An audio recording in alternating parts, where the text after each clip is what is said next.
Keeping to theoretical considerations, all explain the practical uses of the art of stalking. Stalking is the central activity of an energy tracker. Although it can be applied with astonishing results to our dealings with people, it is designed mainly to tune the practitioner. Manipulating or controlling others is an arduous task, but it is incomparably more difficult to control ourselves. For that reason, stalking is the technique that distinguishes the Nagual. Stalking can be defined as the ability to fix the assemblage point in new positions. The warrior who is stalking is a hunter. But, as opposed to an ordinary hunter who has his mind set on his material interests, the warrior pursues a bigger prey, his self-importance. That prepares him to face the challenge of dealing with his fellow men, something that dreaming by itself cannot resolve. Sorcerers who don't learn how to stalk turn into grumpy people because they don't have the patience to tolerate people's stupidity. Stalking is natural to us, due to a characteristic of our animal heritage. To survive, we have all developed habits of behavior which mold our energy and help us adapt. By studying those routines, an attentive observer can accurately predict the behavior of an animal or a human being at any given moment. Warriors know that any habit is an addiction. It can tie you to the consumption of drugs, or going to church every Sunday. The difference is in form, not in essence. In the same way, when we get used to thinking that the world is reasonable or that the things we believe in are the only reality, we are victims of a habit which clouds our senses, and makes us see only what's familiar to us. Routines are templates of behavior, which we mechanically follow even when they don't make sense anymore. To be a stalker, you must have freed yourself from these imperatives of survival. Because he is the owner of his decisions, a warrior stalker is a person who has banished from his life all vestiges of addiction. He only has to recover his energetic integrity to be free. And since he has freedom of choice, he can be involved in calculated forms of behavior, either to deal with people or with other conscious entities. The result of this maneuver is not a routine participation, but stalking, because it consists of studying the behaviors of others. What is the sense of all this, you ask? From your point of view, none. Freedom doesn't obey reasons. However, your entire being shakes when you break routines, because it exposes the myth of immortality. What do you believe people go out to do each day? They go out to live their last day. The sad thing is that very few of them know it. Every day is unique, and the world is not the way everyone has told us it is. To cancel the force of habit is a decision that you make once and for all. Starting from that act, a warrior becomes a stalker. It can't happen that the warrior ends up making of this purpose something ordinary. This is something that you have to understand, because otherwise your search for impeccably will lose its freshness and you will end up betraying it. To break routines is not the purpose of the path, it is only one of its means. The goal is to be aware. Keeping that in mind, another definition of stalking is an unbending attention on a total result. That kind of attention applied to an animal results in a hunting piece. If we apply it to another person, it produces a client, a pupil, or a romantic relationship. And applied to an inorganic being, it provides what sorcerers call an ally. But only if we apply stalking to ourselves, can it be considered a Toltec art, because it produces something precious, awareness. Don't get complicated and make a caricature of the teachings. If you want to stalk, observe yourself. We are all excellent hunters, stalking is our natural gift. When hunger presses us, we sharpen ourselves. Stalking is to be able to get away with what you want. If you become aware of the world you live in, you will understand that simply staying attentive to it is a kind of stalking. Since we learned to do that long before our capacity to discriminate was developed, we feel it as something perfectly natural and hardly ever question it. But all our actions, even the most altruistic, are imbued with the hunter's spirit. Ordinary man doesn't know he is stalking because his character has been subjugated by socialization. He is convinced that his existence is important, so his actions are at the service of his self-importance, not to the expansion of his awareness. One of the characteristics of self-importance is that it betrays us. Important people don't flow, they give themselves airs, show off their attributes, and lack the necessary grace and the speed to hide. Their luminosity is too rigid, and can only achieve flexibility when they no longer have anything to defend. The method of sorcerers consists of focusing on the reality in which we live, but in a new way. Rather than just accumulating information, what they seek is to compact their energy. A warrior is someone who has learned to stalk himself, and is no longer burdened with a heavy image to present to others. Nobody can detect him if he doesn't want them to, because he doesn't have attachments. He is above the hunter, because he has learned to laugh at himself. Since the problem of self-importance is a personal matter, each warrior should adapt the teachings to his own conditions. Therefore, the stalking techniques are extremely flexible. But the training is the same for everyone, and concerns getting rid of superfluous routines and acquiring enough discipline to recognize the signs of intent. Both achievements constitute true feats of character. The best way of acquiring that degree of discipline is to deal actively with a petty tyrant. A petty tyrant is somebody who makes our life impossible. In past times, this kind of people could hurt physically or even kill us. Nowadays, that kind of petty tyrants practically don't exist. However, due to the high level of importance what we grant ourselves, anyone in a position of bothering us works as a petty tyrant. Far from avoiding it, we should face, not the petty tyrant, but our own stupidity. The petty tyrant is necessary because most of us are too lazy to change by ourselves. He moves the fixation of me, making our weaknesses appear. He makes us see the truth, that we are not important, and he is willing to demonstrate it with actions. To learn how to treat him is the only really effective way to refine stalking. A petty tyrant is so important for the task that it can become an obsession for an apprentice to look for one and get in touch with him. A sincere gratitude is the only appropriate feeling for a warrior who has found one to fit his measure. Petty tyrants are plentiful. What is not plentiful is the guts to look for them and to establish a connection with them by means of stalking and, at the same time, scheming devastating strategies. Instead, we spend our life running away from situations that produce pain, irritation, fear, or confusion. In that way, we lose one of the most valuable tools that Spirit has put in our path. Above all, don't see them as enemies, they are involuntary allies in your own cause. Don't lose sight of the fact that the battle is not fought for the ego, but for energy. The important thing is to win, and not that the other one loses. A petty tyrant doesn't know that, and that is his weakness. Impatience is an impediment to approaching the art of stalking. The world in which we live is a conglomerate of interpretation units. Man belongs to the primate group. His great fortune is that he can achieve unique expressions of awareness due to his capacity for attention and analysis. However, pure perception is always interfered with by the way we interpret. Therefore, our reality molds itself to our description. The goal of sorcerers is to perceive all that is humanly possible. Since we cannot escape our biological condition, let us be sublime monkeys. To perfect our understanding, he added, the path of attention is all we've got. Due to our biological condition, we all work as units of perception. It is possible for us to make a miracle of attention, perceptual homogenization. To work as units of perception means that, since we are autonomous beings, our perception could also be autonomous. But it is not because by coming to an agreement with our fellow men, we all perceive the same thing. The extraordinary ability, which began as a voluntary consent aimed at survival, has ended up tying us to our own descriptions. The flow of the indescribable forces emanations is continually new and disconcerting, but we don't see it because we live 3 steps removed from the real world, our innate sensitivity, our biological interpretation, and our social agreement. Those steps do not happen simultaneously, but their speed is superior to anything we can consciously determine. Because of that, we take for a fact the world we perceive. Imagine that at this moment you witness a group of the indescribable forces emanations. Automatically, you transform it into something sensorial, with characteristics like brightness, sound, movement, etc. Then memory intervenes, which is under the obligation to give everything meaning, and recognize it, for example, as another person. Lastly, your social inventory classifies it, by comparing the person with those you know. That classification allows you to identify him. Already, you are a good distance from the real fact, which is indescribable, because it is unique. The same thing happens with everything we see. Our comprehension is the result of a long process of purifications or skimming.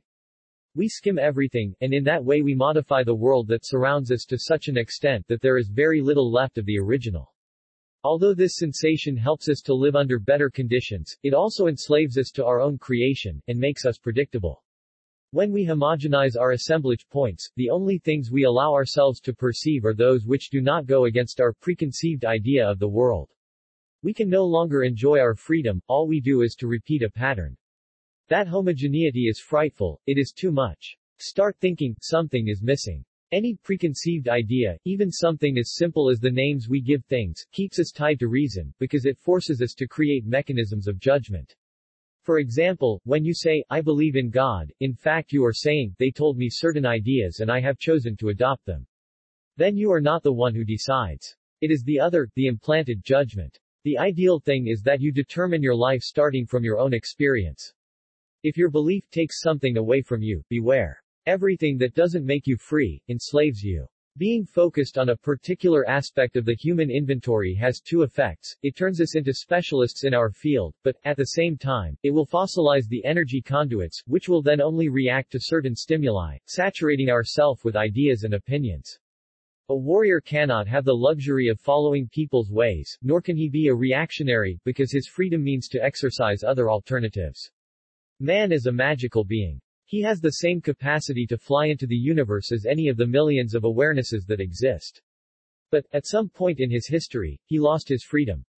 Now his mind is no longer his own, it is an implant. Human beings are hostages to a group of cosmic entities who are devoted predators, and who sorcerers call flyers. We are their prisoners. Those beings come from the confines of the universe. The flyers use us as casually as we use chickens. The portion of the universe accessible to us is the operative field of two radically different kinds of awareness. One, which includes plants and animals, and also human beings, is a whitish awareness. It is young, a generator of energy. The other one is an infinitely older and more parasitic awareness, possessor of an immense quantity of knowledge. Besides men and other beings that inhabit this earth, there is in the universe an immense range of inorganic entities. They are present among us, and occasionally they are visible. We call them ghosts or apparitions. One of those species, the flyers, which seers describe as enormous black, flying shapes, they arrived here at some point from the depths of cosmos, and found an oasis of awareness in our world. They have specialized in milking us. Have you never wondered about people's energetic and emotional ups and downs? It is the predator, who shows up periodically to pick up his quota of awareness. What they do is a vibratory transfer. Awareness is energy and they can align with us. Since by nature they are always hungry, and we, on the other hand, exude light, the result of that alignment can be described as energy robbery. On the cosmic plane, energy is the most powerful currency, and we all want it. To inorganic beings, we are the prey. I have already told you that in the universe there is only war. A warrior does not complain about it, and tries to survive. They consume us through our emotions, properly directed by the internal dialogue. They have designed our social environment in such a way that we are constantly shooting off waves of emotions, which are immediately absorbed. Best of all, they like attacks of ego. We inherit the exchange with those beings almost like a genetic condition, and it feels natural to us.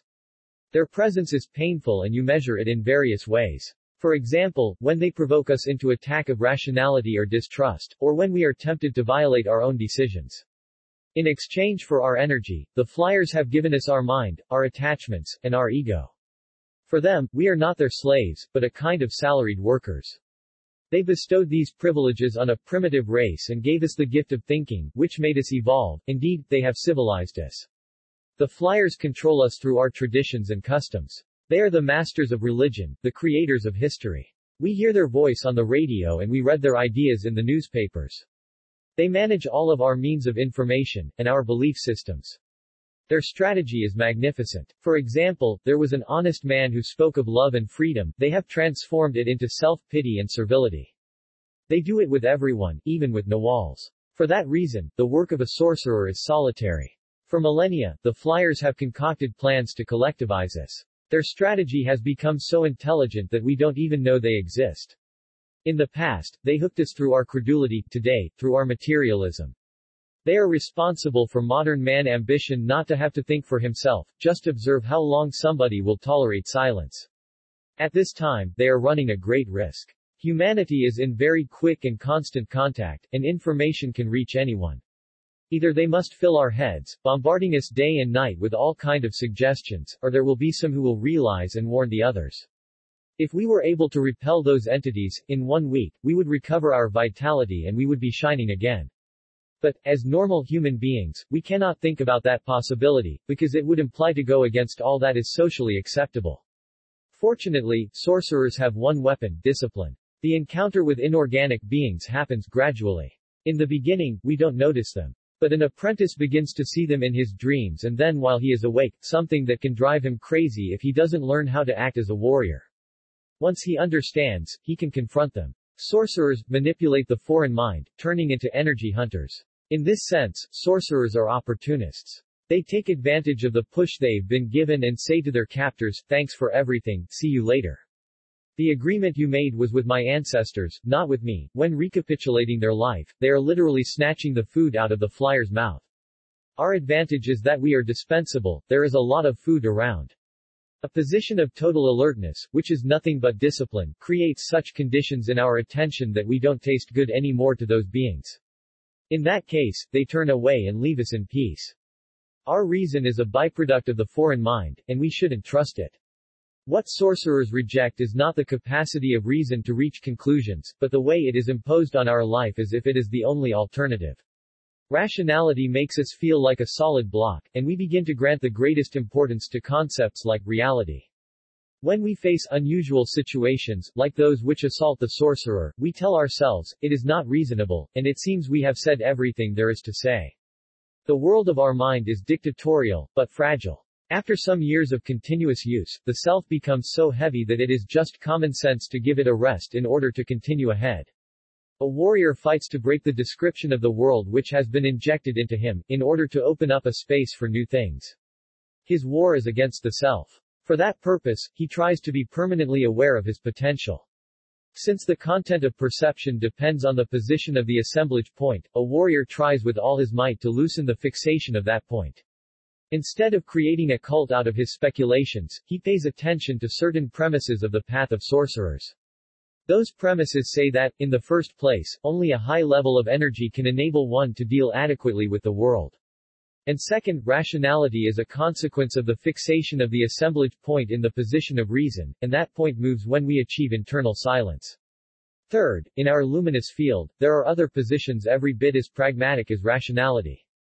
Fourth, when we achieve a point of view which includes reason as well as its twin center, silent knowledge, concepts like truth and lies stop being operative, and it becomes patently clear that man's true dilemma is to have energy, or not have it. Sorcerers reason in a different way to ordinary people. For them, to anchor attention is insanity, and to make it flow is common sense. They call the fixing of the assemblage point in non-habitual areas, seeing. Staying sane is imperative, but they have found out that rationality is not always sane. To stay sane is a voluntary act, while to be reasonable is just to fix our attention on an area of collective consent. Sorcerers are opposed to reason's dictatorship. They know the center of reason can take us very far. Absolute reason is merciless, it doesn't stop halfway, that's why people are afraid of it. When we are able to focus on it with inflexibility, it generates an obligation to be impeccable, because not to be so is unreasonable. To do things with impeccability is to do all that is humanly possible, and a little more. Therefore, reason also takes you to a movement of the assemblage point. To act within the precepts of the warrior's path, you need clarity of purpose, the courage to take on the task, and an unbending intent. If you look around, you will see that people of reason are not, in fact, located in that center, but on its periphery. This is because of a lack of energy. Their holes prevent them from having any objectivity. Their attention always fluctuates, and because of that their perception is hybrid, it is ambiguous. They drift like a rudderless boat in the current, at the mercy of their emotions and without a clear view of either shore, the bank of pure reasoning on one side, the bank of the abstract on the other. What is required of a modern warrior is a condition of sustained energy gain, until his attention can flow between reason and silent knowledge. When moving in that way, he is more sane than ever, and yet he is not a rational being. From whichever position he assumes, he will always be sighting the other side, and his vision acquires perspective and depth. Sorcerers describe this condition as being double, or losing the mind. We can arrive at silent knowledge in exactly the same way as our teachers taught us to arrive at reason, by induction. It is like controlling both sides of a bridge. From one side, you can see reason like a net of agreements, which transforms collective interpretations into common sense through the customs of concern. From the other side, you can sense silent knowledge as an unfathomable, creative darkness which extends beyond the threshold of non-pity. Upon crossing this threshold, the ancient sorcerers arrived at the source of pure understanding. To be double is to make a connection with oneself, to flow between 2 points. It is something practically indescribable, but an apprentice experiences it as soon as he has enough energy.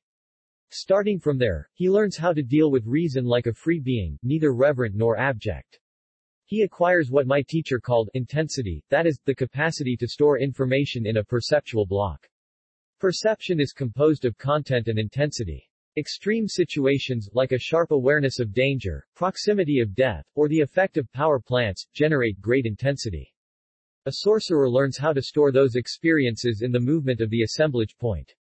What is proposed by the way of knowledge is a change of values in how we understand our social interactions as a species, pulling our energy out from everyday life and concentrating it on situations which require that intensive way of living. It is about returning man to marvel, to power, to what he has dreamed about, to reconnect him with astonishment and the capacity to create. That rupture is the only thing which can liberate our luminosity from our perceptual uniformity. Another effect of the movement of the assemblage point is that things acquire new forms, the clarity of appearances gives way to a deeper and more essential clarity, and living beings adopt the form of enormous, round fields of light. The luminous configuration of a man or woman is a portrait of their existence. Seers look at each detail, and in that way they determine whether a person is prepared for apprenticeship or not. Most people mistreat their tonal, in consequence, their fibers fall like the pleats of an old curtain.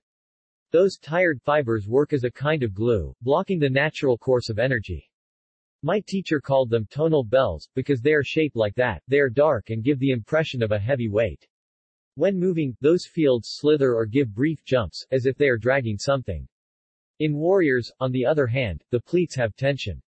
Their cocoons are almost spherical and they overflow with vigor, the lower part is compact like a solid rubber ball and it bounces, lifting off from the ground. When they advance, these globes don't slither sorely, but rather jump with joy and sometimes drift over a long distance. I call them planers. It is a pleasure to bump into one of them on the street. But only seers are able to redesign their luminosity in such a way that they can take completely off from the earth, and fly. Some are able to break their limits, which is perceived as if those warriors have ruptured the skin which imprisoned their energy, exposing the radiant central core. They are traveling sorcerers, and they don't depend on their physical body to be aware and to act anymore.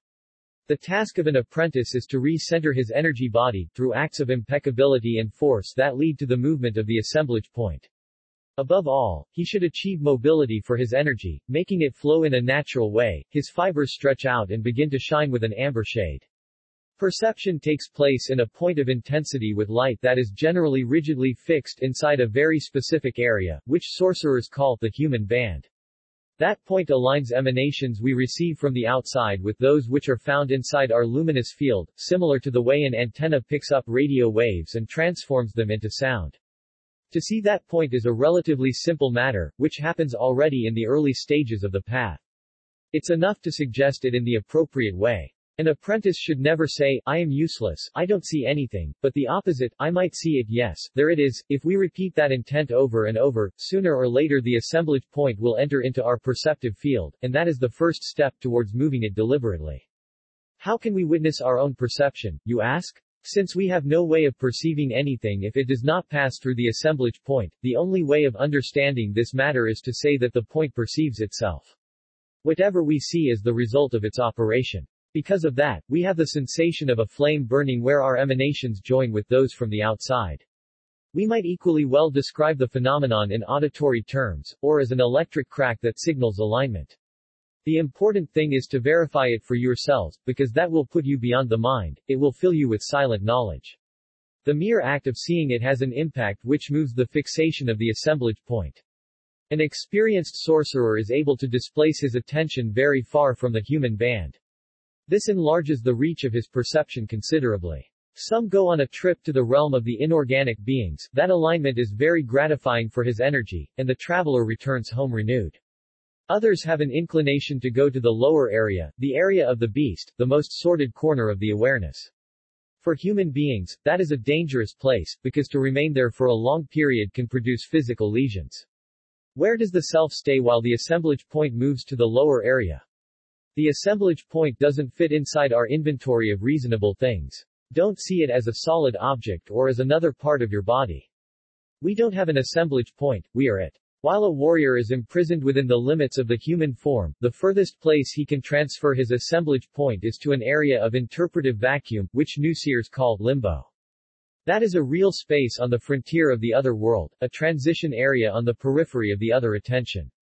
These movements accumulate and serve to condense our personal power, until they finally crystallize in a kind of luminous matrix that my teacher called the dreaming positions. Through exploration of these positions, the individual experience of a sorcerer leaves the human groove and becomes practically limitless. The movement of the assemblage point is not just propelled by an interest in accessing astonishing visions, but is above all directed by the fact that each controlled displacement liberates enormous quantities of energy. Ideally, the warrior applies his unbending intent and lights up his energy field as if he becomes a blast of light, and he never recover his form again. This is the greatest challenge, the union of our awareness with infinity. What happens to us when we die depends on one's energy level. Death touches us all, but it is not the same for all. Everything depends on one's energy level. The death of an ordinary person is the end of his journey, the moment when he has to return to the indescribable force all the awareness he obtained while alive. If we don't have anything other than our life force to offer it, we will be finished. That kind of death erases any feeling of unity. This is not an opinion, I have been on the other side and I know. I have seen children and adults wandering over there and I have observed their efforts to remember themselves. For those who dissipated their energy, death is like a fleeting dream, filled with bubbles of steadily fading memories, and then nothing. When we dream, we don't just approach the state of the dead, we are there. But since the vitality of our body remains intact, we can return. To die is literally a dream. You see, when an ordinary person dreams, he is not able to focus his attention on anything, he doesn't have anything but his fragmented memories, fed with experiences he has accumulated in the course of his life. If that person dies, the difference is that his dream lengthens and he doesn't wake up again. It is the dream of death. The journey of death can take him to a virtual world of appearances, where he will contemplate the materialization of his beliefs, of his heavens and private hells, but nothing else. Such visions start disappearing in time, as the impulses of memory wear out. The soul doesn't exist, what exists is energy. Once the physical body disappears, the only thing left is an energy entity fed by memory. Some individuals are so oblivious of themselves that they die almost without realizing it. They are like people with amnesia, people who have a blockage of the assemblage point, and can no longer align memories, they don't have any continuity, as such, they feel permanently on the brink of oblivion. When they die, those people disintegrate almost instantaneously, the impulse of their lives only lasts for a few years at the most. However, most people take a little longer disintegrating, between 100 and 200 years. The ones who had lives full of meaning can resist for half a millennium. The range expands even more for those who were able to create bonds with masses of people, they can retain their awareness during entire millennia. They achieve that through the attention of their followers. Memory creates bonds among live beings and those who have left. That's how they stay aware. And that's why cults of historical personalities are so pernicious. It doesn't matter what he does or how he has lived, an ordinary person doesn't have the smallest chance of continuing ahead. For sorcerers who live facing eternity, 5 years or 5 millennia are nothing. That's why they say that death is instantaneous disintegration. Relationships among residents of various spheres of awareness can only be made through the alignment of the assemblage point. Death is a final perceptive barrier. Living people can go to the realm of the dead through dreams, but that is the kind of thing a warrior won't enter into, because it only wears away his energy. Something very different, on the other hand, is to contact sorcerers who have left. This is because they were able to reach their energy double, and retained their individuality through their techniques. We can enter into relationships with that kind of awareness in dreaming. However, it is very difficult for a sorcerer who has already left to fix his attention on this world, unless he has some specific task to complete, and it is even more difficult for an ordinary man to support that contact. Interaction with these beings is gratifying for warriors, but terrifying for others, because an inorganic sorcerer is not a ghost, but an intense source of aware and implacable energy, able to damage those who come near him through recklessness. That kind of contact can be even more dangerous than an exchange with a live sorcerer. What does that danger consist of, you ask? It is the nature of energy. If you believe sorcerers are friendly people, you are mistaken, they are Naguals. There is a very morbid feature in our constitution that impels us to use any means necessary. It is something natural, we cannot avoid it. That feature is exacerbated in a sorcerer, and magnified after his departure, because there are no longer any inhibitions to counteract it. When the sorcerer becomes inorganic, he returns to what he always was, a cosmic, predatory emanation. The dogmas of Christianity and the Eastern religions are suspiciously similar, because they start from a common denominator, the fear of death. All your beliefs about the survival of the personality are the result of social suggestions. They have told you that we have time, that there is a second opportunity. Lies. Seers affirm that a human being is like a drop of water that separated from the ocean of life and began to shine by itself. That shine is the point of assembling perception. But, once the luminous cocoon is dissolved, individual awareness disintegrates and becomes cosmic. How could it return? For sorcerers, each life is unique, but you are hoping to repeat it? Your ideas originate in the high opinion you have of your own unity. But, like everything else, you are not a solid block, you are flowing. Your me is a sum of beliefs, a memory, nothing concrete. It is easy to understand why religions preach their very different doctrines. They are answers to the ancestral fears of human beings. Each culture generated its own explanatory propositions, but only seers were beyond beliefs, corroborating those aspects of emanations of the indescribable force for themselves. There are energy clusters in the universe, to which we are hooked like the beads of a rosary are hooked to each other.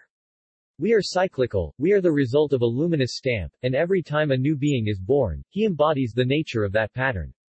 But the chain that unites us is not of a personal nature, it doesn't imply transfers of memory or personality, or anything like that.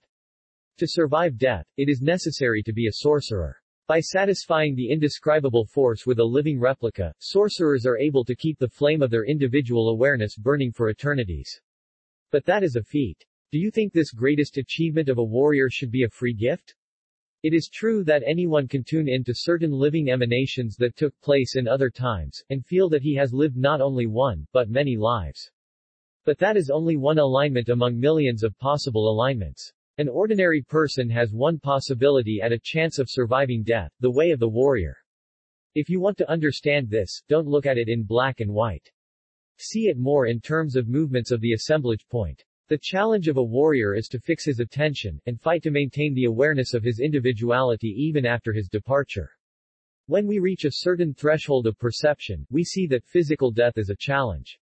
Just as there are two ways of living, there are two ways of dying. In both we can act as impeccable warriors, or as unconscious idiots. That difference is everything. What happens after death depends on how we prepare for it, but not in the way you might want to interpret it. The idea that being good or complying with certain commandments will facilitate things is a fallacy which has been transmitted to us by the social order. The only preparation that is worthwhile is to take on the rigors of the way of the warrior, which teaches us how to save energy and be impeccable. Since there are two forms of living and dying, there are also two kinds of people, those who feel immortal, and those who are already dead. The first ones harbor hopes, the last ones do not. A warrior is somebody who knows that his time is already up, but still continues to fight, because that is his nature. If you look into his eyes, you will find emptiness. There is only one way for a man to be ahead of his own end, through managing his energy. That work consists of dreaming, stalking and recapitulation. These three techniques together give one result, the completion of the energy body. That is the sorcerer's alternative. In a general sense, the duration of our existence depends in great measure on how we treat our energy. We live this life filled to the brim with everyday concerns, we are eroded by the things we see and touch, and for that reason we die. But if we call back to ourselves all that vital force through recapitulation, death can no longer be the same, because we will have our totality. From the seer's point of view, a warrior who has recapitulated his life does not die. His attention is so compact that it is one continuous and coherent line, it is not dispersed. His recapitulation never ends, it continues for eternity, because it is the work of retracing his steps, of existing on his own and being complete. Just like we need a certain quantity of experience to function as individuals, a sorcerer requires sufficient practice in the second attention to be a true sorcerer, otherwise, he won't be prepared when the time comes, and he will depart into infinity as an incomplete sorcerer. Nevertheless, a warrior who struggled all his life to reach the parameters of impeccability does have a second chance. He can gather the events of his existence, and pick up the scattered energy in order to pass into the world of the Nagual. For most people, to die is to speechlessly enter something very unfamiliar, much like what we experienced in ordinary dreams. There, nothing has a linear sequence, and the concepts of time, space, and gravity do not apply. Imagine what a warrior with the control of his dreaming double can do on a journey of that nature. No doubt you can see that this is a great feat of awareness. A sorcerer is somebody who spends his life tuning himself through arduous discipline. When his time arrives, he faces death like a new stage in his travel along the path. Unlike an ordinary man, he doesn't try to soothe his fear with false hopes. The warrior departs for his definitive journey filled with joy, and his death greets him and allows him to keep his individuality like a trophy. His sense of being is so finely tuned that he becomes pure energy, and disappears with the fire from within. In that way, he is able to extend his individuality for thousands of millions of years. We are children of the earth, it is our ultimate source. The option of sorcerers is to unite with the awareness of the earth, for as long as the earth will live. Warriors don't act for reasons of self-importance, and therefore, their decisions are not theirs. Some men of knowledge, after a life of impeccable fight, decide to remain, while others dissolve like a puff of wind into infinity. The thing that makes some warriors fight to retain their self, is something unrelated to personal concerns. To belong to a lineage of power implies bonds of such a deep nature that our personality is annulled. It becomes just a minuscule detail in an energy structure that the new seers call the rule. In that situation, individual choice no longer exists for the warrior, properly speaking. All he can do is accept his destiny and fulfill the commands of the rule, anything else would just lead to his extinction. Anything that doesn't serve the objective of the teachings is a waste of time.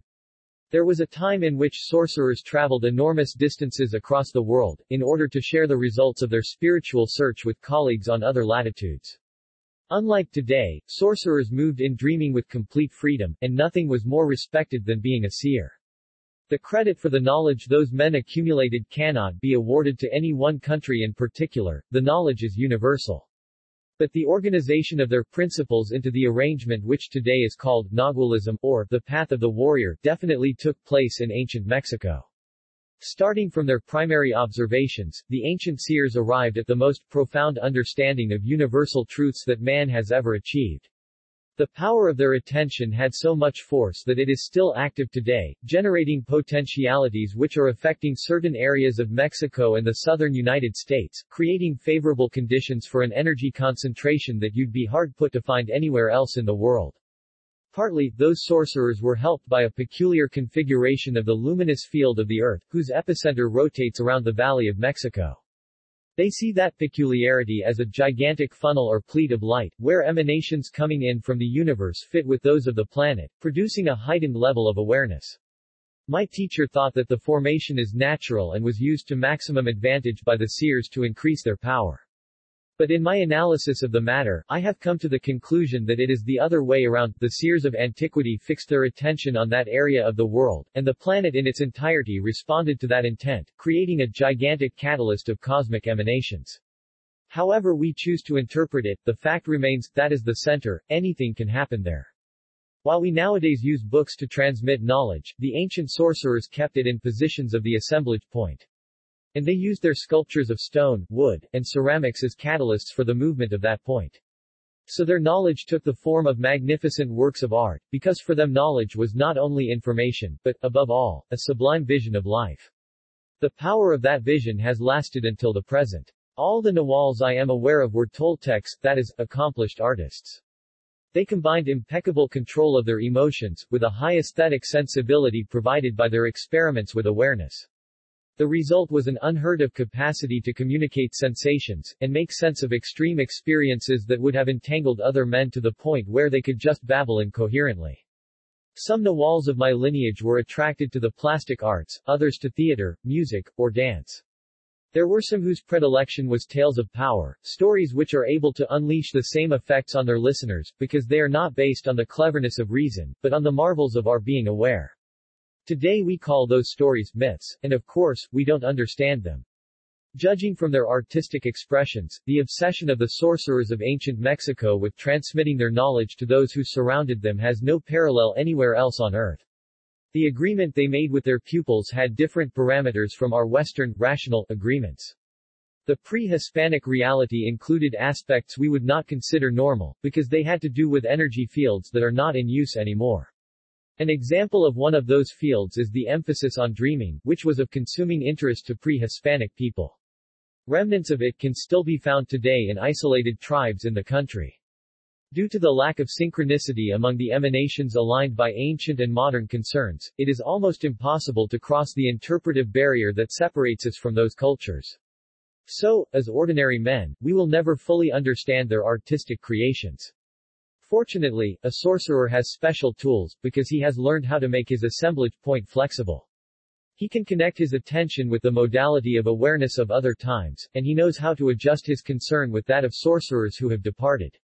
My teacher was an expert on pre-Hispanic cultures. For him, old stones didn't hold any secrets. He sometimes brought me on a tour through the buildings of the Museum of Anthropology in order to make me experience a verification of these special agreements for myself. We can, through a movement of the assemblage point, enter a different state of awareness and witness the specialized ways in which sorcerers contemplate the past. The effect is of charging the art works with life. Everything is there, the luminous egg, dreaming, the warrior's way, and the movement of the assemblage point. It is tremendous. In great measure, academic institutions have programmed us, not to impartially gather information, but to corroborate a certain description of the world, and this position prevents us from surrendering entirely to knowledge. So, we are not so much impartial seekers of truth as ambassadors for another way of life. This generates an inevitable collision which often translates into distrust and mutual suspicion. The warrior's way is learning how to see things as they are, without conceptual veils rather than being an investigator at the service of a system of agreements, the Western culture. We are ordinary men involved in the task of finding our destiny. Have you seen the Atlantes of Tula? Those impressive figures of the Toltec age are a description of the party of the Nagual. The 16 priests in bas-relief, which are in the 4 columns, behind the statues, represent the complete group of warriors, divided into 4 teams, one for each of the cardinal points. They are cosmic travelers, and their mission is to flow with the energy of infinity. The objects they carry with them symbolized each of their functions. These priests are a party in mid-flight, an image of the final objective of the path, which is to reach the third attention. The simple act of contemplating some archaeological pieces, in a state of inner silence is enough to project the observer's attention to the position of the ancient artists. Hence, some of those pieces are veritable traps of attention. Many of them were designed like that with deliberate intention. Their purpose was not ornamental or symbolic. Each one of their proportions and designs contain a detonator of psychic states and flows of energy. Those pieces are, you might say, catapults for the assemblage point. No professional investigation will ever be able to figure them out, because their creators were not in the least interested in adjusting themselves to rational criteria. To align with them, we have to have the guts to meet the challenge, and perceive in terms of silent knowledge. Because of their intent, the creations of pre-Hispanic antiquity are true deposits of the second attention, an oasis of power in the middle of the dry sterility into which current civilization has thrown man. By encouraging me to present the heritage of ancient Mexico to the world at large, my teacher began a kind of journey to the roots in order to validate aspects of the teachings which had remained hidden right up until today, and return to man the true dimensions of his being. As seekers of knowledge, we can have the full benefit of the old seers' intent today, in order to continue their work with renewed vigor. I don't confuse the abstract knowledge of the new seers with the cultural focus of the seers of antiquity, because they are not the same thing. The old seers lived in the second attention, they were fascinated with its intricate details and they tried to reproduce them in their daily life by means of their sculptures and buildings. In that way, they put big chunks of that dark fascination within reach of the masses. But my teacher said that any form of representing knowledge is a subterfuge, it shuts you off from true, silent knowledge. In spite of the prodigious quantity of information that they were able to extract from the other side, the old seers ended up paying a high price for their propensity, their freedom. Therefore, one of the priorities of a modern Nagual is to direct his apprentices, at least during the first stages of the path, so that they are not trapped by the external side of knowledge. Also, there was another reason why my teacher insisted to some of us that we must not waste our time trying to make sense of something that has none. At that time, most of his apprentices had still not lost their human form, which meant that we felt impelled to classify knowledge, systematizing it as quickly as possible. That is not valid with the artifacts of ancient Mexico, because what has come down to us is too fragmented. There is still a lot of work to be done, and it is risky work, which can turn against the investigator. As I have already told you, these creations are not innocent. The problem with them is the passion they stir up. The old seers were masters of obsession. Their works are full of tricks, and all of it continues operating today with the same vigor as on the very first day, because the fixation of a sorcerer's attention doesn't wear away with time. The Mexican tradition of wisdom was designed by men of power in a supreme act of altruism. The intent was to rescue our essential freedom, but it only worked for a short time. And because they were steeped in rituals and superfluous beliefs, in the end their creations became means of fixating the assemblage point of that society. Those works are enormous concentrations of intent, but the teachings they guard are not pure, they are blended with the self-importance of their creators, and to focus on them should only be done through stalking. Pyramids are particularly powerful captors of attention. They can bring us quickly to states of inner silence, but they can also turn against us. There comes a point when it is preferable to abstain from them rather than venture without defenses into the domain of the old seers. Fixation is not a local phenomenon, it is universal. It appears wherever awareness strives to exist. But on Earth, only the human society invests a considerable part of its energy in creating symbolic objects of no utilitarian value, whose exclusive purpose is to generate states of attention. In fact, if they did not have this characteristic quality of being extraordinary energy accumulators, those objects and monuments would not exist. They are in the world, but they are not from here. They are agents from the other side, antennas of the second attention. Their design and construction were personally directed by inorganic beings in every latitude and area. Those things are centers of humanity's fixation. They condition the attention, they bind it. The problem is not in the monuments, or in the intent that gave them existence, or even in inorganic entities who use them as traps, but in ourselves. Those works belong to another modality of attention, they have the ability to move the assemblage point, and that gives a rest to our fixation. But there is nothing more obsessive than the second attention, and to feed it with unrestrained enthusiasm can put us in a state of total energetic submission. However, that doesn't mean you cannot defend against those places. There are two ways by means of which we can counteract their heavy intent, turning away from them, or cultivating impeccability. A warrior is able to emerge intact from any conceivable situation. When we cut our ties with our human form, nothing external can affect us anymore. Then the monuments of Old Mexico are revealed in all their splendor and, at the same time, they take up position where they really belong, the place of silent understanding. On the one hand, we can analyze the strange ideas of sorcerers in the light of academic knowledge, assimilating only what we can understand and verify. On the other hand, there is always the possibility of accepting the teacher's words to the letter, provisionally relegating our prejudices until we can work out a framework of our own, supported by experience. The two options have one important thing in common, practice. So it didn't matter which one of them you adopt as long as you are inflexible in your conclusions. A warrior is not a head of knowledge, he doesn't make inquiries out of habit, nor does he succumb to the sense of not understanding. When he wants to know something, he experiences it. The knowledge and exercises of sorcerers are not by themselves difficult to understand or to practice. What makes them seem crazy, is the fact that they were designed by a culture alien to us, and for people with a different understanding of the world. Our initial distrust of sorcery is due to our rational configuration, not to any impediment of energy. Modern science has not been able to penetrate the Toltec knowledge because it has no appropriate methodology, not because the principles of sorcerers and scientists are intrinsically incompatible. In spite of all their good intentions, researchers are unable to move their assemblage point on their own. That being the case, how could they understand what sorcerers say? The lack of energy is a serious barrier between ordinary man and sorcerers, because, without the necessary power, corroborating of the phenomena of sorcery is impossible. It is as if two people are trying to communicate in different languages. In general, sorcerers lose in that kind of exchange. In other times, people were threatened into believing they would lose their soul if they listened to the sorcerer. Today modern man is indoctrinated to believe that this vision is unscientific.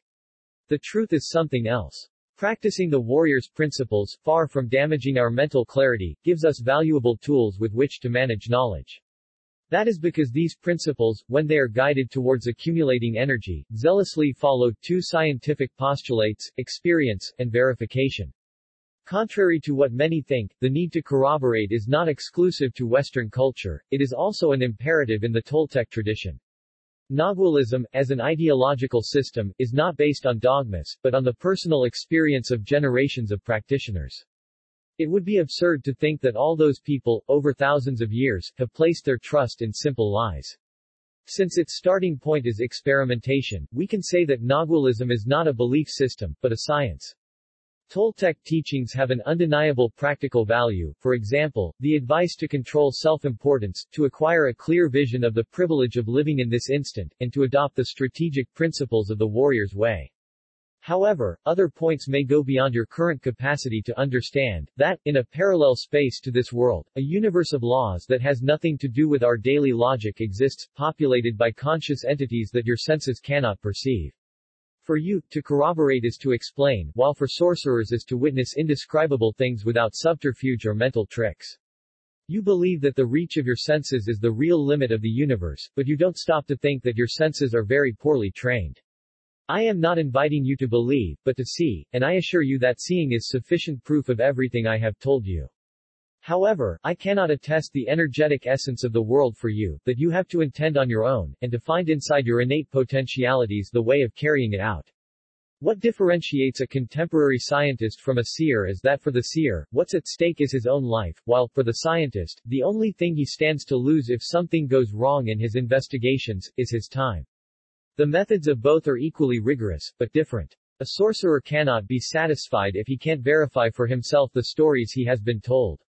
Just as there are degrees and levels of scientific instruction, the sorcery apprentice soon discovers that there are certain very defined stages in the increase of his perception, and he won't rest until he reaches them, or perish in the attempt. So, as a method of investigation, Nagualism is totally reliable. My instructor showed me that the mark of the new seers is their capacity to synthesize. They are abstract sorcerers.